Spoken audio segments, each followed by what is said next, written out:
Hello there, YouTube. Welcome to the unboxing table, which is really just my kitchen table. On the table today, I have this Dell product, brand new in the box, featuring Intel inside. Did I win the lottery or something? No, no. This is just my dad's new work laptop. This was ordered brand new, just relatively recently. I think he ordered it back in August, but it's only just come now in October. A new Dell logo. Well, new as in 2017 and later. Okay, apparently this package weighs 7.93 pounds and is dated 26th of October 2025. All right, let's pull out this box cutter, and we are about to hit the point of no return. Did I get that mostly off camera? It went something like this with... We shall now pull out this top flap and open it up.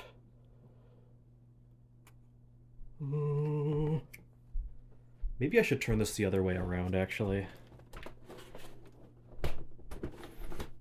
Okay, I see there's a little bit of padding built into this part of the box, which is likely to protect the lid in shipping, or maybe that's the bottom base. Right. Welcome to Dell. Let's do great things together. And there's everything in French. And there's the no babies warning. It says a manufacturer year of 2025, and this is where the serial number would be. And there's some other information. And this is a Dell Pro 13 Premium, model PA13250. I don't really understand the new naming scheme, but from what I've been told, the Pro is the replacement to the Latitude, the business line, and the Premium specifically is the replacement to the XPS. PA, not really sure on what that means. 13 is the screen size, so 13 inches, and 250 means 25, which is the year 2025 that this was released for, and the 0 means that it's Intel. This was a theoretical PA13255, then this would be AMD. This literature looks similar to the one that I got with my Alienware AW3425 DWM monitor, which is also from the new era of Dell, which I'm just going to dub the AI era for now, because that's what it might as well be. And they're still shipping a charger, which is good. Oh, it's a bit more of a brick than the other Dell chargers that I'm used to. I see the circle is completely gone. I guess Dell's completely abolished the circle from their identity. Cable here is wrapped up.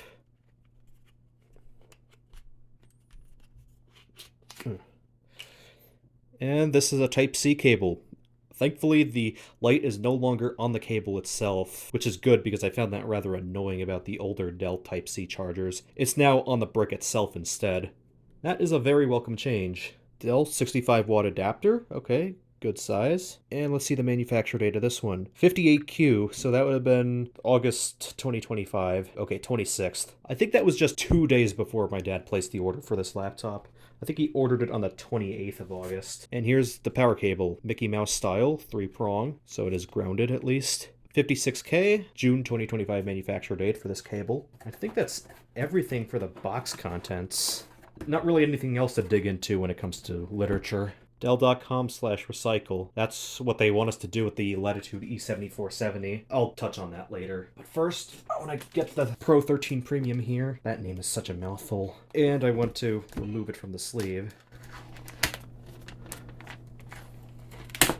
Okay, it's got rather simple adhesive that could easily be put back on, at least, if you had to for whatever reason.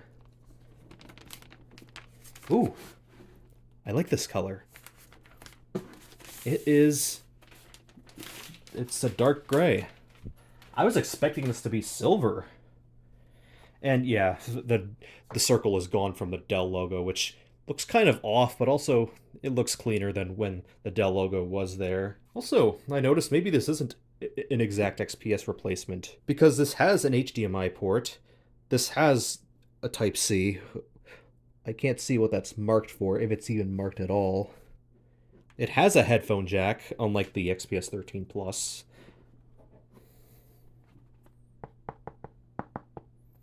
It kind of feels like a 5300 series Latitude would.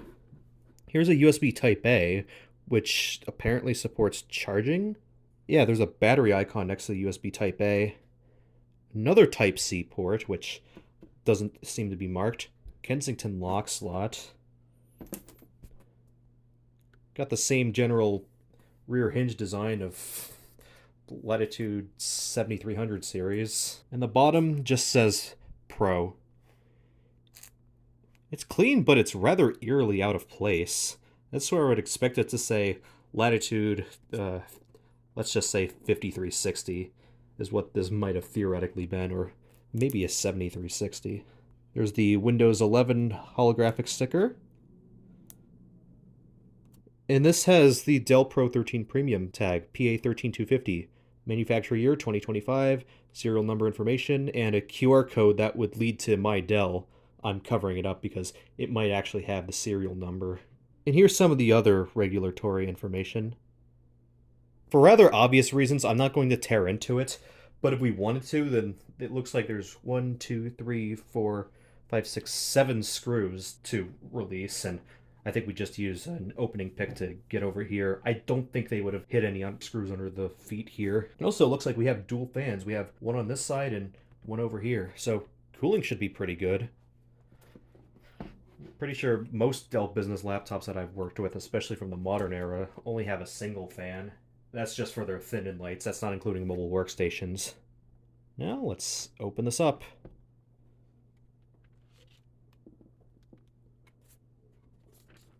Okay, here's screen protector, the film really.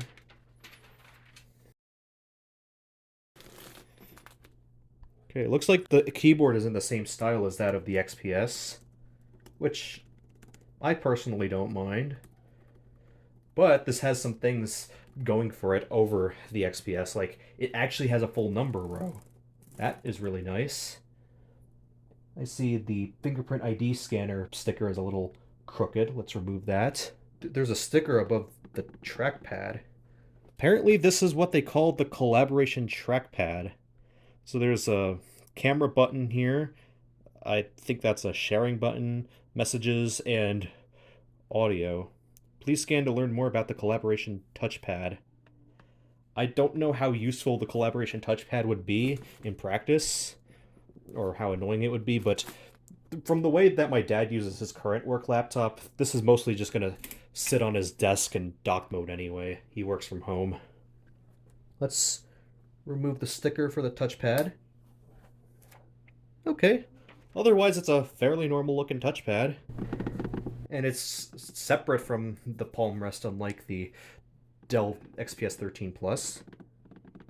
It feels fine. About what I'd expect for a newer laptop.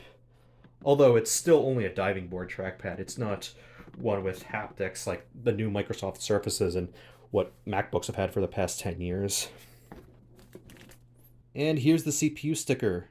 Intel Core Ultra i7. The vPro Enterprise Edition. Ooh, fancy. But yeah, from what I understand, this has a 288V i7. It's the one that takes 32 gigs of RAM, I know that much. Unfortunately, with Lunar Lake, you can't equip it to take 64 gigs, otherwise my dad would have ordered it with 64 gigs. And I have yet to show the screen. Okay, seems like that the screen on this laptop is glossy. I wonder why that is. Like, is this a touchscreen? Is it an OLED? Why is it glossy? We'll have to find that out. And also something that's pretty nice, but a rather expected feature on modern laptops at this point.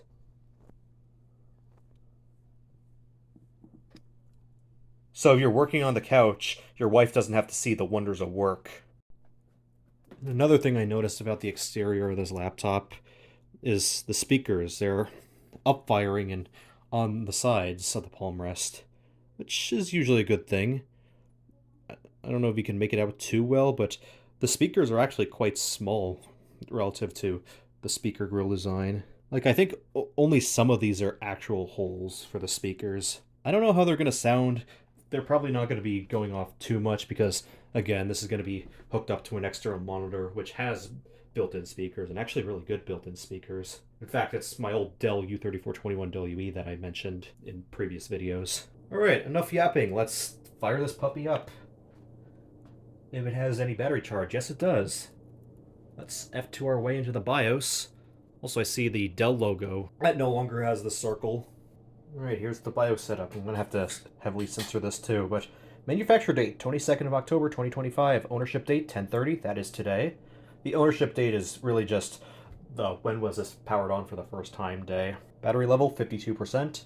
Discharging, excellent health. Obviously, this is a brand new laptop. Ultra 7, 268V. 12 megabytes of level 3 cache. Does the touchscreen work in the BIOS?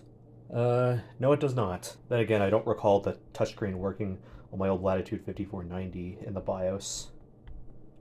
Oh, the trackpad is a little overly sensitive in the BIOS here. 32 gigs of RAM at 8533 mega transfers per second, not megahertz. Guess they're just saying megahertz for advertising to make it sound better than it actually is. But that is still super fast RAM. Faster than most desktop DDR5 kits. Panel type 13.3 inch QHD plus, panel revision A00. Apparently they gotta tell you what the panel revision is. Video controller Intel Arc 140V with 16 gigabytes of shared video memory. Although over here it says video memory 64 megabytes. Don't know what's up with that.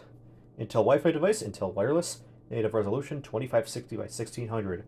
And a Cirrus Logic audio controller, and that's a Bluetooth installed, which is part of the Wi-Fi card. Okay, and this has a SanDisk 2TB SSD in it. It is probably a 2230 because Dell loves their 2230 drives, which probably also means that it lacks a DRAM cache because it physically does not fit. Wait, hold on. PC SN5000S. SN5000, that's a Western Digital part number. SanDisk, that also sounds familiar because I own 3 SN7100s, and those have SanDisk PCBs and controllers. Albeit the SN7100 is a WD Black part. So yeah, this has a Western Digital SN5000 NVMe in it. That is a good one. Good job, Dell. I mean, the SN7100 would have been better because it's more power efficient, but you can't go wrong with an SN5000, provided it's significantly cheaper to buy than an SN7100. But this is an OEM drive, so things are bound to be different versus what us consumers get. This supports Thunderbolt as well. Nothing in connection. Lid switch, enable lid switch. This option allows to disable the lid switch. Let's turn that off because my dad actually does not like the lid switch. He turned it off on his XPS 139310 for a reason. Although, interestingly enough, the lid switch didn't activate when I opened the lid. In system logs, ownership date is set successfully. I'm not going to touch any of the rest of the BIOS settings because this is not my laptop, but I touched the one that I know my dad wanted to change. And let's see if this has a Windows install. Actually, it should have one. It literally said Windows Boot Manager, but I think this has to be re-imaged because my dad had to work on a Pro Max micro workstation a couple months back, and that had to be re-imaged with 11 Enterprise with one of the company images. Also secured with Dell Safe BIOS. I think when we re-imaged that Pro Max micro workstation, I think it undid the Dell Safe BIOS thing and put in the company logo, which obviously I'm not going to say what company it's for, but it's an Enterprise. The keyboard does light up. I'm going to turn off the lights so you can see that. And here's the Windows 11 out-of-box experience. I'm not going to touch anything from here because I don't think we're supposed to be setting up 11 Pro on this. I think we're supposed to re-image it with Enterprise. I'll have to see. I'm going to have to censor this heavily, but here's the packing slip. It shows the specs. XCTO, so this is a configure-to-order model, with a 2TB SSD, Intel BE201, so this supports Wi-Fi 7, Windows Autopilot with group tag. I don't know what Autopilot is, but I guess that's more Enterprise Copilot. English US battery-saving mini LED backlit Copilot hotkey 0 latest keyboard. What's so battery-saving about that keyboard? I'm curious. 8 megapixel HDR plus IR camera. Okay, so that can be used for Windows Hello if that was to be set up. Camera shutter. That should be a standard feature on business laptops these days. Windows 11 Pro is what this ships with. Intel integrated art graphics for Intel Core Ultra 7 268V vPro processor with 32 gigabytes of LPDDR5X memory. I believe the 268V can only be configured with 32 gigabytes of LPDDR5X. The 258V Core Ultra 7 can only be configured with 16 gigabytes. 13.3-inch touchscreen. That explains it. Gorilla Glass QHD Plus, that's 2560 by 1600. Very good. Although, at that size, you're definitely going to have to use scaling to see anything. 500 nits, that's nice and bright. Low power, 100% sRGB. Anti-G, don't know what that is. Comfort View Plus, 8 megapixel IR cam. 3 cell, that's not a lot of cells, but it is 60 watt hours. Express charge boost. Microsoft 365 30-day trial, probably not going to be used. OS, Windows Media not included? Huh. Also, the 500 nits, that's a lot nicer than the 250 nits of my EliteBook 845G7, which is something that I'm not super pleased with on that laptop. It doesn't get very bright. And here's the rest of the spec sheet. 8533 megatransfers per second for the LPDDR5. That is very fast RAM. It's even quicker than the 6400 megatransfers per second of my desktop's DDR5. Okay, I have a couple of laptops I want to compare this to physically. Here's my HP EliteBook 845G7 that is rather heavily sticker bombed. Okay, maybe not that heavily, but still. This one is also nice and thin. It's got an okay amount of I/O. It's got dual USB-C on that side. Oh, no, that's Type A. It has dual USB-C over here, HDMI. Pretty much a similar configuration. Not a lot of I/O, but it's at least more than just Type-C. This is my personal laptop, so I don't mind showing the bottom. It's also just a couple of screws and prying the bottom base off to get inside. This at least has socketed RAM, which is good because I got this with 32 gigabytes, and it originally shipped with 16 from the factory. If we open it up, this is 14 inch, but it's 16 by 9, 1920 by 1080, whereas this is 13 inches, 16 by 10, 2560 by 1600. So I think this one is a better form factor, although I do wish the screen was a little larger if this were to be my laptop, which it's not. I was expecting this one to be smaller personally, but I guess that's because of our other reference point. Here's Dad's old work laptop. This is a Dell XPS 13 9310. And this one is really small. Yeah, this Dell XPS 13 9310 is more in line with what I was expecting the 13 Pro Premium to be like. I was expecting it to be like literally an XPS replacement. Now, granted, this predates the XPS 13 Plus by a generation, so it still has the full number row. But this was after the 9300 when they started reintroducing 16 by 10. And also, this one has thinner bezels. And it also has the IR cam, which the camera itself is tiny. I wonder how the quality on that compares. Also, if we were to look at the I/O, there's only one Type-C here, a micro SD card slot, another Type-C, and a headphone jack. That's all you get for I/O. And you can already see it. This lower rubber foot is already falling apart, which I was surprised to see when I picked this up from Dad's desk. I was like, really? This is falling apart already? It's only 4 years old. But no, this is not why it's getting replaced. In fact, I'm gonna be real with you, I don't know why it's getting replaced or why this is the new work laptop, but I'm not gonna pretend to know that. It's not like this XPS is getting discarded. I think it's still going to be used around. And I mentioned a Latitude E7470 earlier. Well, this is it. This was the old work laptop. Had its reign from 2017 to 2021 and was still getting used, even recently.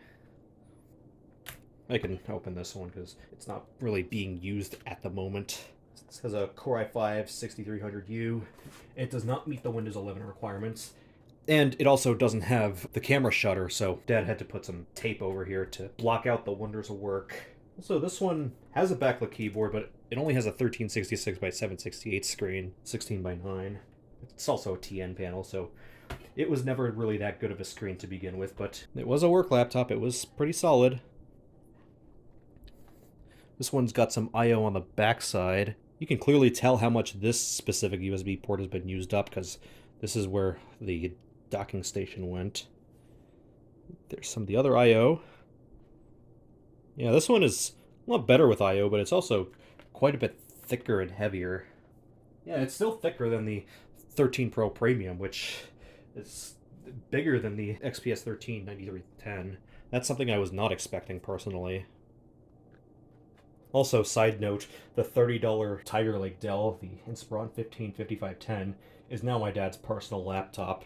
I've been having him test drive that, and he seemed to grow a liking to it, mostly due to the bigger screen size.